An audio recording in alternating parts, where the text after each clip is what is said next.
बिस्मिल्लाहिर्रहमानिर्रहीम। खान साहब से मुलाकात हुई, पिछले 2 दिन से लगातार हो रही है और आज हमने अभी आखिरी मुलाकात की। जीबी के मामलात के हवाले से डिस्कशन होगी, पार्टी स्ट्रक्चर के हवाले से और जितनी उधर की लीडरशिप है उनके हवाले से तफसीली गुफ्तगू हुई। कारकुनों के जो जज्बात थे और गिलगित बल्तिस्तान का जो अवाम के जज्बात थे, उनकी नेक तमन्नाएँ, उनकी दुआएँ खान साहब तक पहुँचाई हैं। खान साहब बिल्कुल ठीक हैं और इंशाअल्लाह ताला बहुत जल्द आज़ादी मार्च को लीड करने के लिए पिंडी पहुँचेंगे हम सब के बीच में,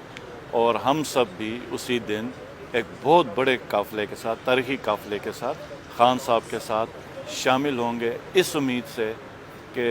जिस मकसद के लिए पाकिस्तान को आज़ाद कराया गया था, जिस मकसद के लिए हमारे आबा व अजदाद ने पाकिस्तान के मुख्तलिफ़ कोनों में मुख्तलिफ़ किस्म की कुर्बानियाँ दी थी, वो सब रंग लाएंगी और पाकिस्तान उस मकाम पे पहुँचेगा कि पूरी दुनिया रश्क करेगी और इंशाअल्लाह ताला एक तरक्की के रास्ते पर गामज़न होगा और एक ऐसा मुल्क होगा जहाँ पर हम अपनी मर्ज़ी के फ़ैसले कर सकेंगे, वो फ़ैसले कर सकेंगे जो पाकिस्तान के लिए बेहतर हैं, पाकिस्तान के अवाम के लिए बेहतर हैं, और उसके लिए कोई बैरूनी प्रेशर के ऊपर हम सरनगू नहीं होंगे इंशाअल्लाह ताला। और ये सब्ज़ लाली परचम हमेशा बुलंद मकाम पर लहराएगा। सर, जिस तरह PDM के रहे इमरान खान का जो आज़ादी मार्च था बिल्कुल ठूस हुआ है और इस्लामाबाद में कुछ भी नहीं है, मगर इन लोगों ने पूरा पाकिस्तान इस्लामाबाद को सेल किया, इसके बारे में अब मैं एक चीज़ जो मुझे बहुत ज़्यादा अफसोस हुआ कि हमने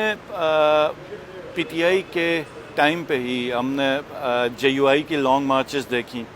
हमने पीपल्स पार्टी के बिलावल भुट्टो की लॉन्ग मार्चेस देखी, हमने मरियम नवाज़ जो PMLN के वर्कर्स की क़यादत में लॉन्ग मार्च हमने देखा। और पॉलिटिकल पार्टीज़ का, सियासी कायदीन का, सियासी वर्कर्स का हक़ होता है कि वो अपनी पार्टी को मोबिलाइज़ करें, एहतजाज करें, या किसी नुक्ते पे अगर वो समझते हैं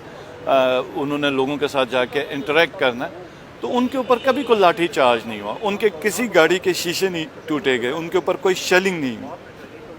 तो मैं ये उम्मीद करता हूँ कि ये वफाक में जितने भी लोग बैठे हुए हैं, इनको अल्लाह पाक समझ दे कि ये मज़ीद इस मुल्क का नुकसान ना करें, और जो लोग आ रहे हैं वो एक अपने आइनी हक़ के इस्तेमाल पे आ रहे हैं, आइनी हक़ को इस्तेमाल करें, तो वो इस तरह की हरकत से बाज रहेंगे और इंशाअल्लाह ताला अगर इस दफ़ा इन्होंने ऐसी कोई हरकत की तो इनको बड़ा सख्त जवाब मिलेगा।